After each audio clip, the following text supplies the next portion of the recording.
우리나라가 이혼율이 굉장히 높다는 거 여러분들 알고 계시죠? 뭐 아시아에서 1위다 이런 거 보면 좀 가슴이 아프기도 한데 어떻게 보면은 이것이 우리의 현실이어서 이런 현실을 잘 좀 해결해 나가면 좋겠다 또 그렇게도 생각을 해봅니다. 최근 이혼 법정에서 여러 가지 이제 핫 이슈가 있는데요. 오늘 5가지 키워드를 좀 준비를 했어요. 2020년 신문사에서 설문조사를 했는데 기혼 남성의 41.3%가 외도를 한 경험이 있다라고 얘기를 하고 정의 경우에도 24.4% 정도가 그런 경험이 있다고 얘기를 했어요.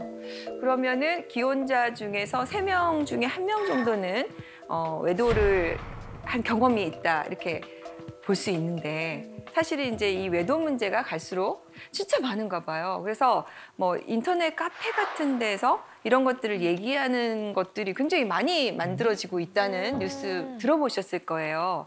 거기에 화제가 된 은어들이 좀 있더라고요. 오늘 초성 퀴즈를 마련해 봤는데 한번 맞춰보실까요?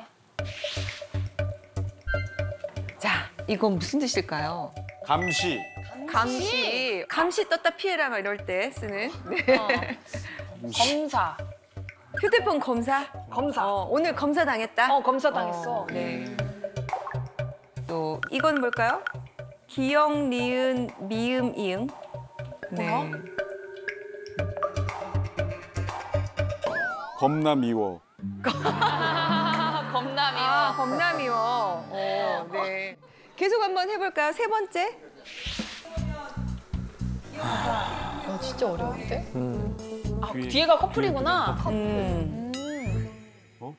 구구 커플. 구구는 뭐예요? 구구. 닭살 커플. 구구.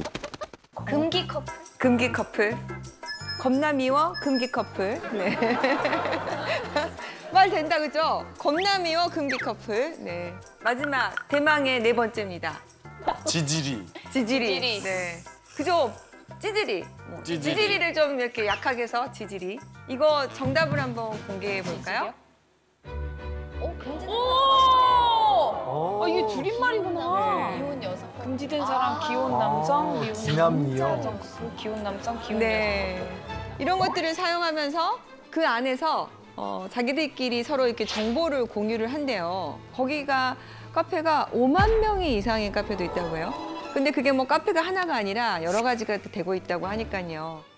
그런데 이 카페에 가입을 하려면 내가 불륜을 하고 있다는 것을 인증을 해야 돼.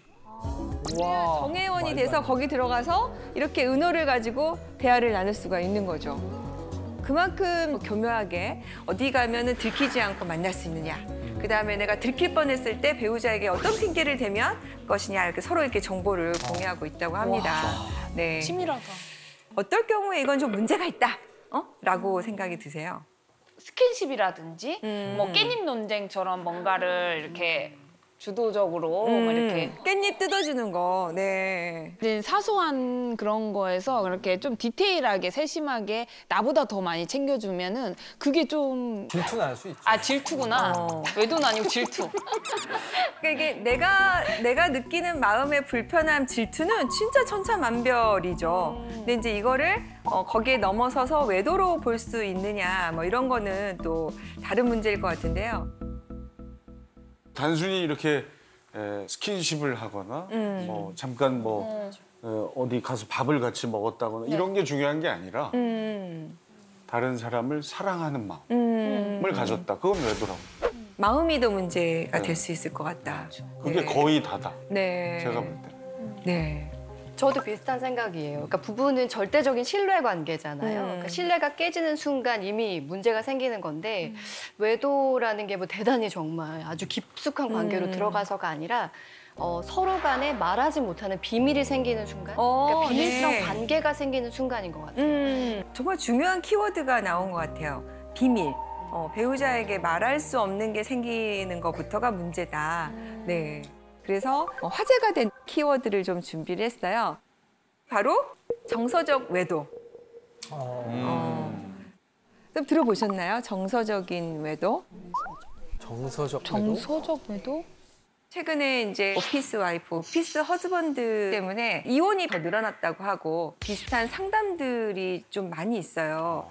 뭐 남사친, 여사친 이 경계를 이제 넘나드는 관계가 참 문제인데 실제로 제가 이제 상담을 한 케이스 중에 하나였는데요. 남편이 들어오질 않아서 음식물 쓰레기를 두고 나갔어요. 그런데 남편이 바로 밑에서 전화를 받고 있는 거예요. 아, 뭐 걱정하지 말아라. 아, 내가 내일 도와줄게. 괜찮아, 괜찮아. 잘 자. 나한테는 한 번도 그런 말 해준 적이 없는 남편인데. 그래서 이제 누구냐? 그랬더니 당신이 아는 그 사람 직장 동료 누군데? 에이?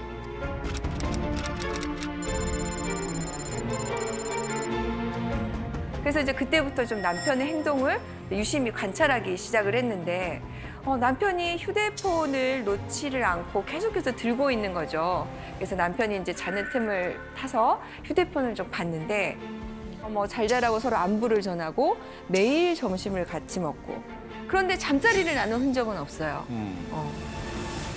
특이했던 거는 그 여성분이 운전면허를 막 따니까 운전 연수도 시켜주고. 네. 외도네. 외도다. 그래서 남편한테 이게 뭐냐 그랬더니 아 이런 거 가지고 왜 화를 내느냐 직장에서 친하게 지내다 보면 이 정도는 해줄 수 있지 아 그리고 나한테 좀 가르쳐 달라고 하길래 내가 좀 가르쳐 줬다 그리고 이분은 나하고만 이렇게 친하게 지내는 게 아니라 다른 사람하고 다 친하게 지내는 사람이다 근데 보니까 성격이 되게 좋아서 사실 좀 그런 것 같기도 해 그런데 우리 남편하고 너무 많은 대화를 나누는 거죠 그래서 부인이 여기에 대해서 이제 이런 관계를 좀 정리해달라. 이렇게 친하게 안 지냈으면 좋겠다고 요청을 했습니다.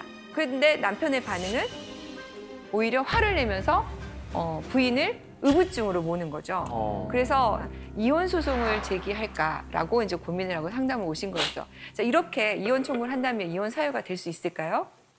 이혼 사유가 될 것 같은데요. 네. 일단은 부부간의 신뢰가 조금 이렇게 서서히 깨지기 시작하는 그런 상황이어서 지속적인 어떤 부부 생활이 어려울 것 같아서 아마 이혼 사유가 됐다라고 저는 생각을 합니다. 네. 저도 사실은 이 코로나 전에는 매일 그 다른 여성과 점심을 먹었거든요. 네. 양희은 누님하고 저희 그 라디오가 끝나면 항상 점심시간이어서 근데 제가 양희은 누님 운전 연수를 해드리진 않아요. 아, 네.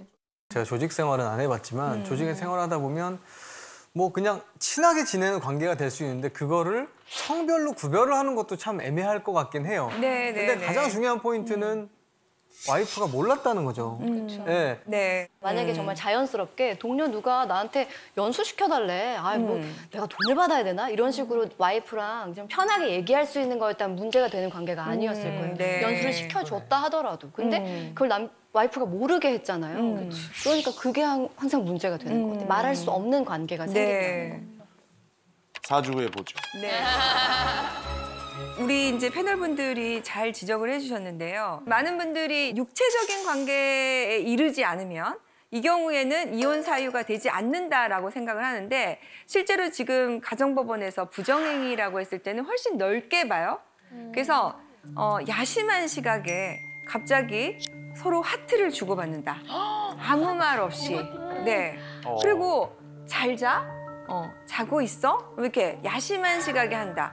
그러면 이것만으로도 넓게 봐서 부정행위다라고 지금 법원이 보고 있습니다. 서로 일을 돕다 보면 또 친밀한 관계가 되고 또 배우자하고 나눌 수 없는 얘기를 나눌 수 있는 관계가 또 되기도 하죠. 그런데 정말 중요한 문제는 배우자가 싫어할 것 같아서 얘기를 안 하다가 비밀이 생기기 시작하는 경우 결정적으로 배우자가 이 관계를 정리하라고 했는데 그거를 정리하지 못하는 경우 이건 이혼 사유가 될 수 있다고 생각을 합니다.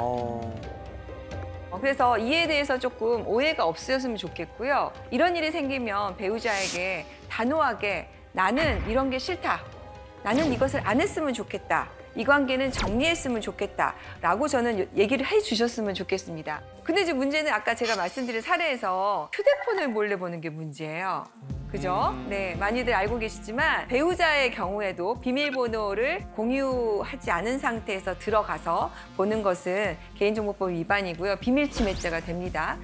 그래서 정말 이게 뭔가 있는 것 같은데 어떻게 하면 좋을지 해가지고 가끔 이제 저희가 상담해 오시는 분들 보면 탐정업체, 뭐 흥신소 업체, 조사 업체를 좀 소개해 주실 수 없냐 막 이렇게 많이 문의를 해 오세요. 그런데 이게 지금 개인정보를 침해하고 이렇게 뒤따라다니고 하는 것은 전부 다 불법입니다. 그리고 현재 법원에서는 위법하게 수집한 증거는 채택을 하지 않으려고 해요. 예. 그리고 또 비용도 굉장히 비싸요. 하루에 30만 원에서 뭐 많게는 80만 원까지 가고요.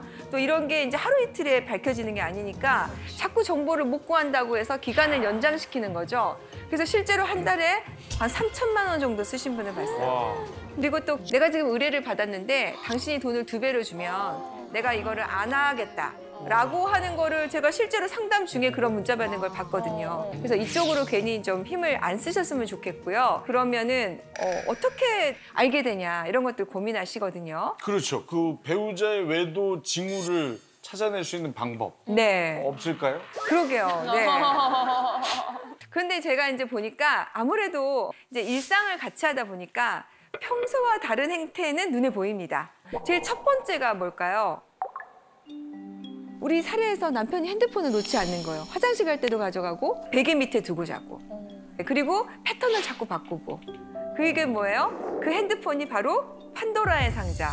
그래서 이거를 펀도라의 상자라고 하더라고요. 또 두 번째도 뭐가 있을까요? 특이점이?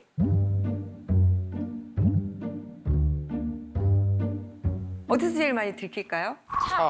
차. 딩동댕. 네. 내비게이션 목적지 검색 이런 거. 네. 그래서 쭉 보면 어디를 다녀왔는지 알게 되죠. 차 얘기하니까요. 네. 블루투스로 통화를 하잖아요. 네네. 웬만한 제조사의 차들이 외부로 다 소리가 들립니다. 은밀하게 통화를 하다가 와이프가 지하주차장에서 쓱 지나가다 뭔 소리지 하고 딱 듣는 순간 모든 내용이 다 발설됩니다. 중계가 돼버리는 거죠. 네, 그러니까 이제 네. 지하주차장에서 특히나 울림이 많은 곳에서 이렇게 통화를 하실 때 블루투스를 좀 작게 해놓으시거나 안에서 이렇게 그냥 전화로 아니 이렇게 정보를 주시면 어떡해요. 네. 차 안에서 바로 핸드폰하고 연동이 되잖아요. 네네. 그럼 운전하는 중에 어떤 일이 발생하냐면 오는 문자 메시지나 SNS들이 이렇게 화면상에 나타나요. 잘못 누르면 음성으로 이렇게 문자를 읽어주거든요, 차에서. 그래서 이런 분들은 내비게이션을 안 쓴답니다. 네. 와. 근데 그런 얘기 있더라고요. 바람을 한 번도 안 피운 사람은 있어도 한 번만 피우는 사람은 없다고. 그러니까 습관적으로 계속 이렇게 외도를 하게 된다는 건데 아무래도 이렇게 사건 맡으시면 그런 사람들 실제로 보시잖아요. 그런 외도하는 사람들만의 공통점 같은 게 있을 것 같아요. 솔직히 말씀드리면 공통점은 참 찾기가 어려워요. 정말 안 할 것 같으신 분들, 정말 이런 분이 하실 것 같은 분들까지 있기 때문에 공통점은 어려운데 이제 이분들의 특징이라고 한다면 다른 사람에게 상처 주는 거에 대해서 굉장히 좀 무감각하다는 거. 그래서 오히려 본인이 큰 소리 치는 경우가 많다. 여러분들 그 유책 배우자 이혼 청구라고 들어보셨습니까? 쉽게 얘기하면 바람 피운 사람이 오히려 큰 소리 치면서 적반하장으로 이혼하자고 하는 거죠. 내가 들켰어요? 그러면은 배우자에게 미안하다고 해야 되는데 오히려 왜 다른 사람들은 가만히 있는데 너만 그러냐? 이 정도는 다 누구나 하는 거 아니냐? 내 친구들 다 물어봐도 다 괜찮은데 나만 지금 이렇게 산다라고 하면서 오히려 이혼 청구를 하는 경우가 있죠. 실제로 이제 사례를 이제 좀 소개를 해드리면.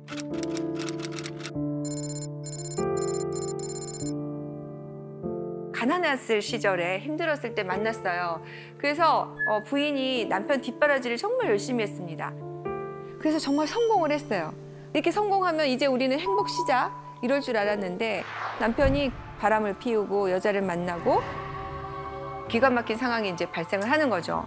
그래서 이제 부인이 아니 그동안 우리가 너무 고생해서 여기까지 왔는데 당신 한 번 실수는 내가 봐주겠다. 당신 빨리 정신 차리고 돌아와라. 그랬더니 오히려 이걸 문제 삼는다고 부인을 폭행을 하는 거죠. 그러면 지금 뭐 바람도 피워요. 폭행도 해요.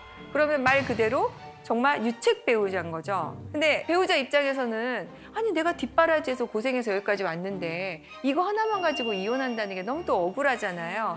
그리고 또 아이들이 있으면 가정도 지키고 싶으니까 이혼을 하지 않기를 원하는 경우가 많이 있거든요. 근데 이런 남편들이 또 이혼을 요구할 때 제일 첫 번째 하는 게 뭐냐면 생활비부터 끊습니다. 나쁘다. 자, 여기서 손을 한번 들어볼까요? 자, 이 이혼 청구는 받아들여야 된다라고 생각하시는 분 손. 청구 자체는 받아들여야 되지 않을까요? 네. 청구 자체는 되든 안 되든. 자, 그래도 이건 아닌 것 같아. 이혼하면 안 될 것 같아라고 생각하시는 분. 네, 약간 많네요. 사실은 우리나라는 그동안에 유책주의를 유지해 왔어요. 그래서 이렇게 책임 있는 사람이 이혼 청구를 하는 건 왠지 우리의 도덕적인 감정에 좀 반하는 거 아닌가?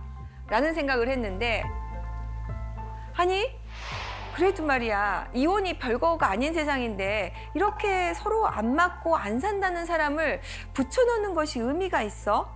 그러면 이거는 잘 정리하는 것이 더 낫지 않을까? 라고 생각하는 사람들이 생겨나기 시작한 거죠. 이런 거를 파탄주의라고 부릅니다. 어느 사이엔가 전 세계에서 대부분의 나라에서 파탄주의를 채택을 했어요. 그래서 우리나라가 2015년 기준으로 OECD 국가 중에서 유일하게 유책주의를 채택하고 있는 나라가 된 겁니다. 그래서 대법원에서 공개 변론이 있었던 게 이제 우리도 파탄주의를 도입해서 잘 이혼하는 쪽으로 가야 되는 것이 아니냐라고 열렸죠.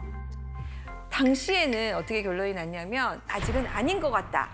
그런데 유책주의를 아직 유지해야 된다는 것에 가장 중요한 논거가 뭐였냐면 대부분의 이제 부정행위를 하고 폭력을 휘두르는 사람이 경제적으로 강자인 경우가 많아요. 그러니까 이 사람이 안 되겠어. 너 이제 보기 싫어. 나가. 라고 하면 이런 걸 이제 축출이혼이라고요. 쫓아내버리는 거죠. 그리고 생활비도 안 주고 그러면은 이 사람들이 나가서 살 수가 없지 않습니까?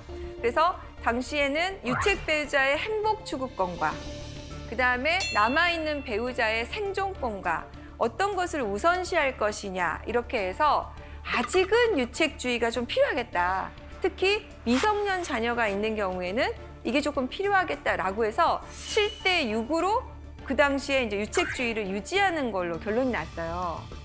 그게 이제 2015년이니까 지금 벌써 2022년이잖아요. 이제 벌써 시간이 흐르면서 더 생각이 바뀌는 겁니다. 그래서 최근에는 어떤 판례까지 나왔냐면 바람을 피운 남편이 있었는데 만약에 그렇게 해서 바람을 피우는 중에도 살고 있는 배우자와 애들에 대해서 생활비를 넉넉히 주는 경우는 어떨까요? 그래서 2017년에 대법원에서 헤어지고 배우자에 대해서 생활비를 충분히 주고 거처도 마련하고 양육비를 줬다면 이 경우에는 예외적으로 이혼을 시켜주자.